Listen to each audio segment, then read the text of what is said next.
Damos gracias a Dios porque nos da la oportunidad de poder estar en su casa. ¿Cuántos estamos gozosos el día de hoy? Nos hemos gozado tremendamente en la alabanza a nuestro Dios y no solamente nos vamos a gozar en la alabanza, sino también en la palabra a nuestro Dios. Amén. Vamos a orar. Les invito a que inclinen su rostro y oremos al Señor. Amado Padre Celestial, gracias te damos en esta mañana porque nos das la oportunidad, Padre, de estar aquí en tu casa, reflejando, Señor, tu amor, tu poder. Somos reflejo de tu gracia, Padre, y estamos muy agradecidos contigo por lo que has hecho en nuestra vida hasta este momento. Señor, es nuestro deseo que hables a nuestros corazones y que nuestro entendimiento sea abierto, Padre, para gloria tuya solamente, Padre Celestial. Háblanos en esta mañana. En el nombre de Jesús oramos. Amén. Bien, doy gracias a Dios por la oportunidad que me da de poder compartir la palabra el día de hoy con cada uno de ustedes. Sobre todo porque hoy es un día de gloria. Amén.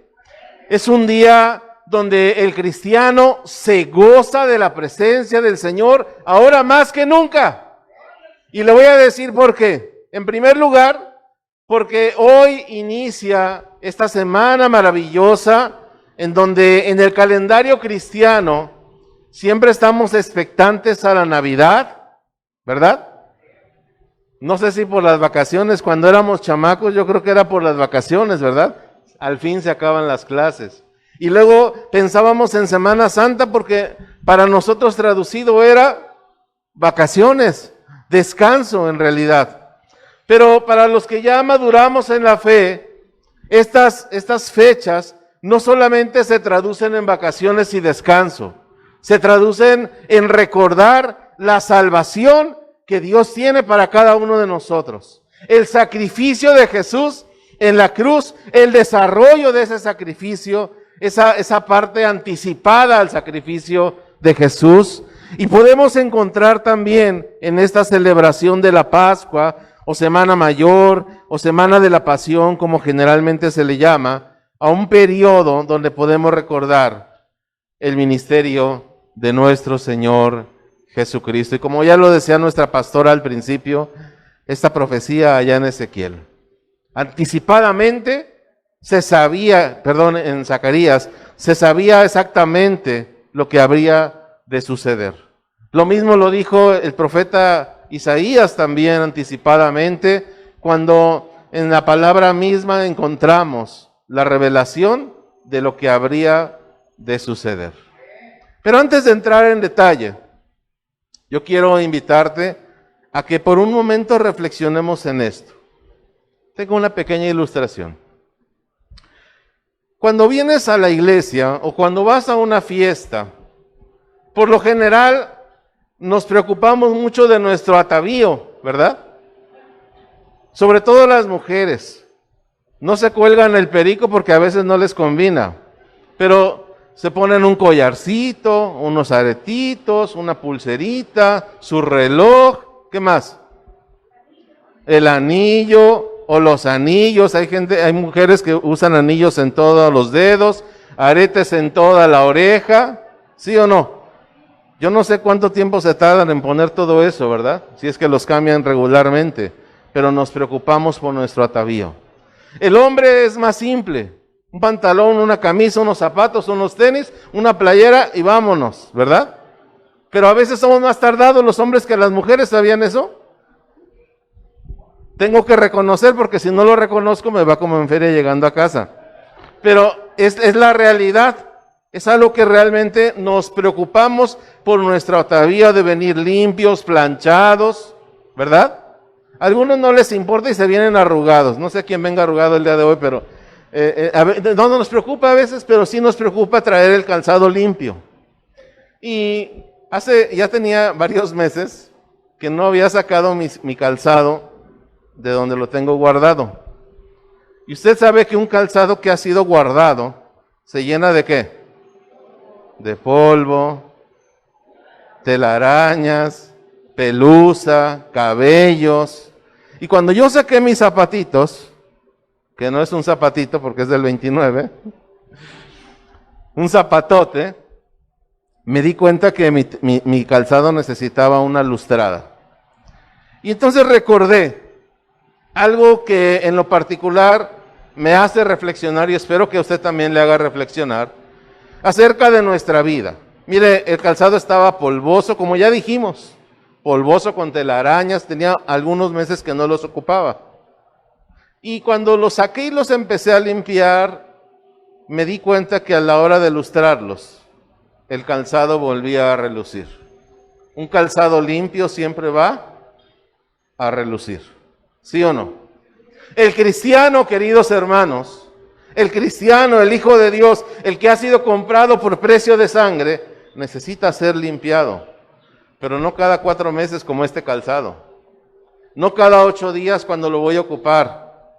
La vida del cristiano tiene que ser renovada, restaurada en el diario vivir. Por eso Cristo nació, por eso Cristo se reveló a nosotros, por eso el Señor lo envió a morir en la cruz del Calvario para nosotros, para que usted y yo, ¿qué? Seamos limpios, seamos renovados, podamos ser presentados como una ofrenda digna y agradable delante de Dios mediante el sacrificio de Jesús. No por su sacrificio, no por lo mucho que se peinó hoy, no por lo mucho que se planchó, se bañó, se perfumó, sino por la gracia solamente de nuestro Señor. Amén. Así que ante este panorama, usted debe recordar que necesita ser renovado todos los días. A cada instante, después de que usted pecó y tiene usted la idea de que ya pecó, en ese momento usted tiene que venir a los pies del Señor, arrepentirse de todo corazón y ser limpio en el nombre de Jesús. No por sus méritos, sino por aquellos méritos de aquel que murió en la cruz del Calvario. Amén. Ahora, el tema de hoy lo he titulado así: entrada triunfal. ¿Quiénes son los que le adoran? ¿Quiénes son los que están adorando en ese momento? Ya lo decía nuestro hermano Pablo, a la entrada de Jerusalén y durante el camino desde Betfagé hasta Jerusalén, aproximadamente hay 1,5 kilómetros de distancia. Los que caminan me dirán más o menos qué tiempo es lo que uno se hace en 1,5 kilómetros, que son más o menos de 11 a 15 minutos, ¿cierto? ¿Cierto? ¿Más o menos? Sí, ya me están volteando a ver todos los que caminan. Yo también camino, entonces sé más o menos cuál es la distancia que uno recorre en ese periodo. Así que el Señor Jesús debió haber hecho un camino de entre 15 y 20 minutos hasta Jerusalén. Y en ese camino, dice la palabra de Dios, que mientras él caminaba, los discípulos y toda la multitud que estaba ahí, empezó a aventar sus mantos, se quitó sus mantos para que el Señor pasara sobre ellos, y empezaron a poner, dice aquí Mateo, ramas y palmas, de tal manera que el Señor fuera pasando por encima de ese camino. ¿Qué tiene que ver esto con nosotros? Mire, en la antigüedad, cuando un rey iba a entrar a una ciudad, se le tendía precisamente un camino para que no caminara sobre lo inmundo, para que pudiera él caminar sobre algo que no estuviera contaminado. Algunos reyes, aún en la actualidad, de los reyes de España, por ejemplo, cuando van caminando ahora es una alfombra roja. De ahí viene el término de la alfombra roja, para que sus pies caminen sobre lo limpio, no sobre lo inmundo. Y además festejaban el anuncio del Rey de Reyes y Señor de Señores. ¿Quiénes eran los que estaban adorando? Mira, indudablemente eran muchos los discípulos que estaban ahí, pero había multitud, dice la palabra. Y cuando hablamos de multitud, estamos hablando de ¿cuánta gente? Como de unos 60 que estamos aquí. 60 de cada lado en lo que iba pasando Jesús. Era una multitud de gente, de diferentes pueblos seguramente. Jerusalén era el centro de atención de muchos comercios, de muchos pueblos. Era el camino donde podían entrelazarse y muchos de diferentes pueblos habían oído de Jesús y sabían que Jesús iba a Jerusalén. Sin embargo, también había escribas, sacerdotes, fariseos, saduceos, que estaban a la expectativa de lo que estaba haciendo Jesús. Escúchame bien esta parte. Cuando ellos están a la expectativa y escuchan Hosana al Hijo de David, ¿alguien sabe qué quiere decir Hosana? Le voy a decir, salva, quiere decir salva, pero mira, es una palabra compuesta. Viene del hebreo yashá, que significa liberar o salvar. Y la palabra compuesta es haná, que significa suplicar o rogar. Así que Hosana significa sálvanos en modo de súplica. Es una súplica del corazón. Es lo que llamamos ahora nosotros clamor. Viene del alma, viene de adentro. Así que ellos están diciendo, Hosana al Hijo de David. En otra traducción diría que significa victoria, victoria de un rey. Sin embargo, para no quitarnos del tema, dice aquí esta palabra, que es liberar, suplicar por la salvación. Y eso lo encontramos precisamente también en el Salmo 118, versículo 25, como un anticipado más de lo que el Señor nos dice. Quiero leérselos. Te rogamos, oh Señor, Hosana, sálvanos ahora. Te rogamos, oh Señor, prospéranos ahora. Si usted lee el Salmo 118, es un salmo de súplica, es un salmo de alabanza, es un salmo de adoración, es un salmo donde el salmista se le llaman a estos salmos, salmos mesiánicos. ¿Por qué? Porque anuncian lo que Jesús haría en el futuro próximo. Qué hermosa palabra, ¿verdad? Qué hermoso saber que hay cumplimiento de la Escritura. Qué hermoso saber que el Señor está cumpliendo su palabra. Pero volvemos a la pregunta del principio. ¿Quiénes eran los que le adoraban? A la vista de los sacerdotes, los saduceos y los fariseos y los escribas, algunos de ellos increparon a Jesús mientras él caminaba hacia Jerusalén y le dijeron, Señor, dile a tus discípulos que ¿qué? Que se callen, que no digan más. ¿Y los discípulos se callaron? Ellos siguieron dando voces de júbilo. Y Jesús les dijo, de cierto les digo, que si estos hombres se callan, ¿qué? Las piedras hablarían. En el panorama general diríamos, ahí estaban los discípulos de Jesús. Pero ¿quiénes eran los que en realidad estaban adorando a Jesús? Le voy a decir quién estaba adorando. El paralítico que había caminado, el ciego que había visto, el sordo que escuchaba, los leprosos que había sido sanado, las adúlteras que habían sido perdonadas, las prostitutas que estaban ahí en ese tiempo, los cínicos, los que robaban como Zaqueo, los reprimidos de la sociedad, los desvalidos. Esos eran los que estaban adorando a Jesús. Los que en algún momento la ley los había desechado y los tenía solamente por estiércol a un lado, los que nadie podía. ¿Recuerdan cuando se acercó Jesús con Zaqueo y le decían, bueno, ¿qué le pasa? Hasta con los que roban se pone a cenar. ¿Recuerdan esa parte? Jesús entonces, ¿a quién viene? Viene aquel que lo necesita. Viene aquel que está acongojado. Y esos, queridos hermanos, son los que ahora están adorando al Rey de Reyes y Señor de Señores. Pero no solamente estaban ellos. Dentro de los que adoraban, estaban los que aún no recibían su milagro. Seguramente Mucha de la multitud no había recibido milagro, pero estaban viendo tangiblemente los milagros que estaba haciendo el Señor ahí. Lo que ya había hecho el Señor por ellos. Y por eso la gente estaba creyendo. Amén. ¿Cuánta falta de fe hay en nuestra vida? Mira, Jesús mismo lo dice. Dice la palabra que cuando Él iba entrando a Jerusalén, Jesús lloró. ¿Y sabes por qué lloró? Porque a pesar de los milagros, había incredulidad en la gente que estaba alrededor de Él. ¿Quién estaba dentro de la multitud? Ya no hablemos de los que adoraban. ¿Quién estaba dentro de la multitud? Estaban los incrédulos. Estaban los que no creían en nada, ni en la ley, ni en nada.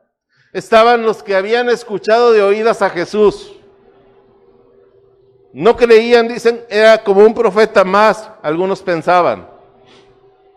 Y también dice la palabra que dentro de ellos estaban los sacerdotes, estaban los escribas, estaban los fariseos y los escribas. Gente que necesitaba tener un milagro en sus vidas, pero que no creían. ¿Recuerdan aquella expresión del Señor cuando le dijo a aquel hombre, si puedes creer, al que cree, todo le es posible? Y entonces yo tengo una pregunta para usted el día de hoy. La primera pregunta que tengo para usted. ¿Por qué nos cuesta tanto creer cuando hemos visto las maravillas de nuestro Dios? El hecho de que hoy estemos aquí es un milagro de Dios. El hecho de que hoy nos encontremos aquí y hayamos pasado una semana extraordinaria y hemos visto las maravillas de parte del Señor, eso debería hacer crecer tu fe. Y por eso es que le adoras al Señor. ¿Sabes quién más estaba ahí? Dentro de la multitud estaban los tristes, los acongojados, los desesperados.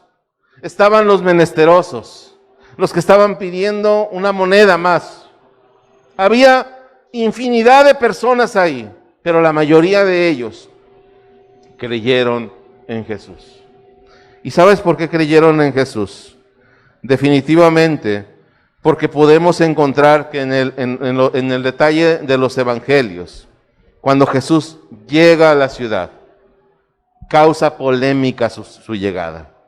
Ya no hablemos del pollino, ni cómo iba sentado, ni en qué momento se bajó. Hablemos de la actitud de la gente. Hablemos de lo que el Señor estaba haciendo en la vida de la gente. Y yo le pregunto a usted, cuando usted tiene en alta estima a alguien y le habla y le dice, voy a visitarte, en este tiempo, ¿qué haces? No lo recibo. ¿Qué le dices? Híjole, ¿cómo te explico? ¿Sí? ¿Así le hacemos? No, lo vas a recibir. Y lo vas a sanitizar y le vas a poner gel a la entrada y a la salida, de tal manera que nos cuidemos todos, ¿cierto? ¿Y qué le vas a ofrecer de cenar? ¿Unos huevitos estrellados? No. ¿Qué le vas? Lo mejor que puedas darle. ¿Mande? Yo nada para que no abra la boca. Pero en definitiva le vas a ofrecer lo mejor. Y los días que pasen, vas a tratar de que tu visita se sienta bien. Y la vas a llevar a pasear. Y la vas a llevar a Tasco. Y la vas a llevar a la Tabandera quizás. Y la vas a llevar a ver muchas cosas que hay aquí. Antes el atractivo era el centro joyero, ¿recuerdan? La gente que venía, el tour era llevarlos al centro joyero. Y al Zócalo echarse un agua de tamarindo. Y una nieve de la Independencia, no es comercial, pero es la verdad lo que hacíamos, ¿cierto? Así que si alguien importante viniera a nuestra vida, ¿recibirías a la gente tal y como está tu casa el día de hoy? A lo mejor hoy está limpia y dirás que sí, pero si no, mira, nos ponemos como remolinos a limpiar, ¿sí o no? El Rey de Reyes ha venido a tu vida. ¿Cómo está encontrando tu caso? ¿Qué estás dispuesto a ofrecerle tú?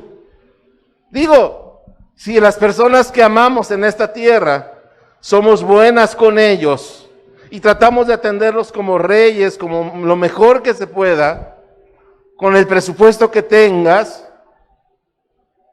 cuanto más al Rey de Reyes y Señor de Señores.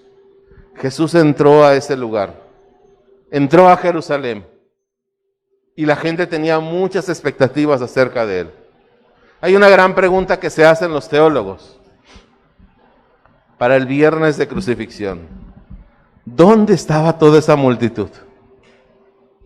¿Dónde estaba toda esa multitud que aclamó al Rey de Reyes y Señor de Señores? ¿Sabes dónde estaba? Ahí estaba. Crucifícale, crucifícale porque no nos cumplió. Como nuestros políticos cuando nos prometen cosas y no nos cumplen. El asunto es que Jesús sí cumplió.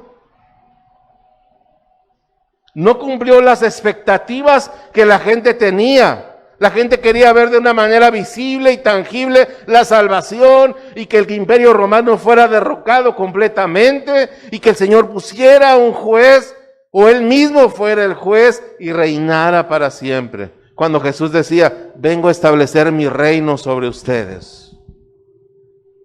La gente estaba expectativa. Y tenía una expectativa demasiado alta sin entender la profundidad de las palabras de Jesús. Y hoy, querida familia, volvemos a estar igual.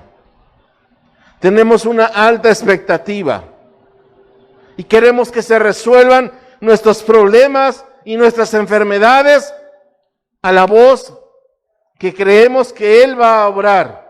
Y si Él no obra, entonces me desespero, me desanimo, me voy de la iglesia, porque entonces entiendo que Dios no está haciendo lo correcto.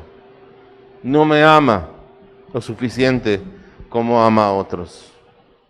Cuando vemos prosperar a otros y nosotros no prosperamos. Cuando vemos que otros se levantan y nosotros seguimos cayendo.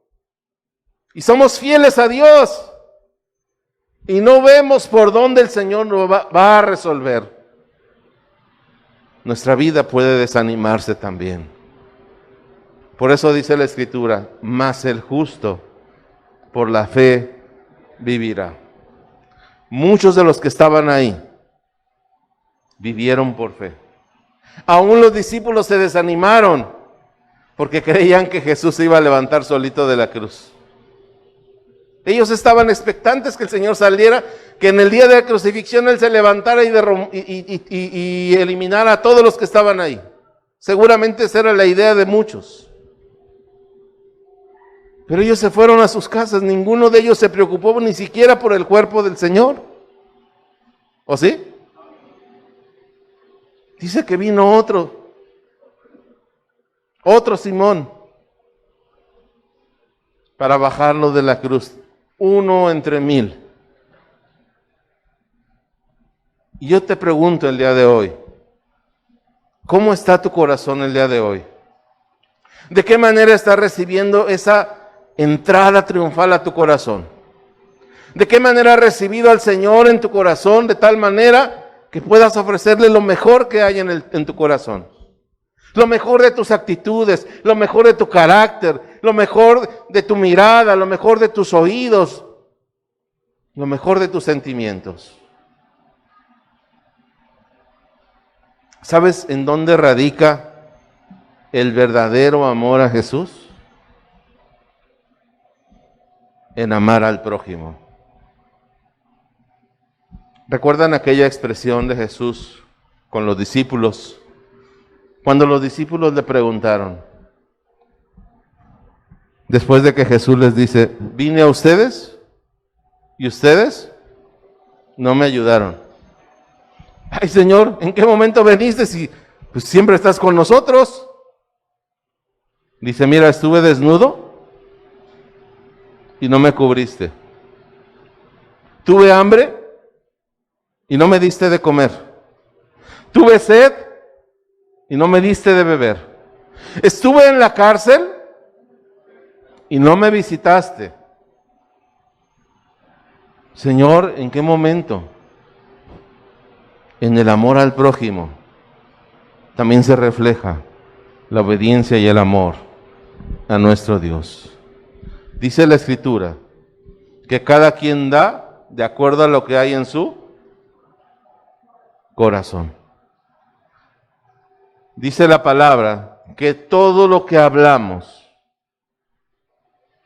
viene de la profundidad de nuestro corazón. ¿De qué está alimentándose tu corazón? Cuando en la antigüedad, seguramente lo ha visto en las películas, entraba un rey en victoria o se presentaba el rey en la plaza, la gente aclamaba y decía siempre, larga vida al rey. ¿Lo ha escuchado? Larga vida al rey. Y siempre aclamando, larga vida al rey. Y yo en algún momento veía esa escena y decía yo, la multitud es más que los mismos soldados que protegen al rey, pero le tienen una lealtad y una fidelidad a su rey que no son capaces de voltearse atrás. ¿Se ha dado cuenta de eso? Multitud de gente y unos cuantos sirviendo al rey. Aquí el Rey de Reyes venía con 12 discípulos. Aquí el Rey de Reyes estaba ante esa misma multitud que aclamaban, salve al Rey. El Rey de los judíos, el Rey de mi corazón. Hoy viene el Señor a tu corazón y viene por el corazón triste, por el corazón amargado, por el corazón resentido, por el corazón abatido, por el corazón que ha luchado muchas batallas, por el corazón entristecido por las circunstancias de la vida, por el corazón desesperado, por el corazón que necesita escuchar la voz de Dios. No hay mayor expresión que el alimento de su palabra para que nos dé la victoria y nos salve el Rey de Reyes y Señor de Señores. Yo no sé en qué momento esté tu corazón en este momento.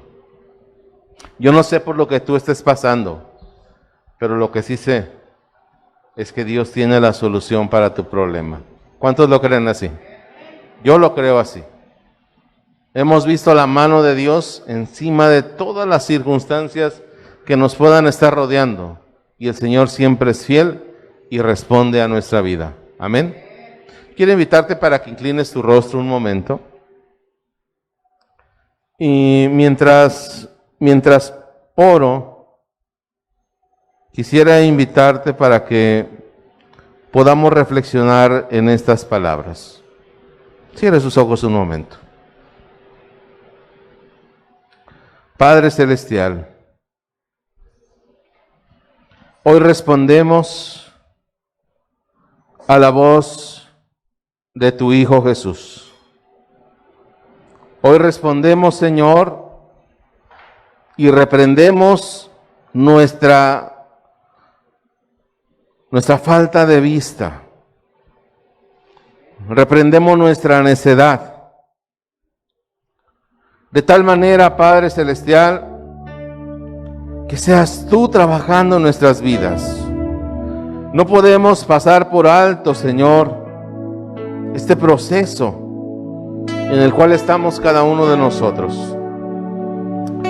Pero tampoco, Señor, podemos olvidar lo que el Señor Jesús hizo en nuestras vidas. Señor, nosotros te pertenecemos a ti. Y eso significa que tenemos un valor muy importante para ti. Eso significa, Padre Celestial, que tu palabra y los estatutos que hay en ella son para nuestro alimento espiritual. Señor, ¿a quién podemos ir sino solo a ti? Solo en ti hay plenitud de gozo, Padre. Yo quiero invitar a mi iglesia, Padre,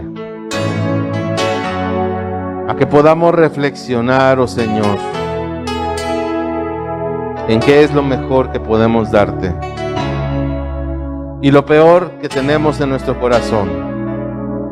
Podamos ofrecerlo delante de ti para ser restaurado, para ser renovado, Señor. Necesitamos ser sanados. Tú conoces nuestro corazón. Tu vida diste por cada uno de nosotros, oh Señor. Te rendiste por amor a nosotros. Y nos diste, Señor, la oportunidad de conocer una palabra fresca de verdad. De tal modo, oh Señor, que tu bendición y tu gracia no falten en nuestra vida. De tal modo, Padre Celestial, que podamos sentirnos saciados por tu presencia. Tu presencia, Señor, nos sacia. Y queremos ser saciados completamente, Señor. Úsanos, Padre, en el cumplimiento de nuestros dones, en el establecimiento de tu reino. Que podamos juntos, oh Señor, mirar de una manera diferente el sacrificio de Jesús, no solamente porque murió por nuestros pecados, sino porque es quien nos restaura y nos levanta cada mañana, diciéndonos: mis misericordias son nuevas cada mañana. Señor, aquí está tu iglesia, aquí está tu pueblo, aquí estoy yo, Señor. Presento delante de ti nuestra vida, Padre, de tal manera que pueda ser usada conforme al deseo de tu voluntad, Padre. Recibe toda la honra y toda la gloria en el nombre de Jesús. Amén.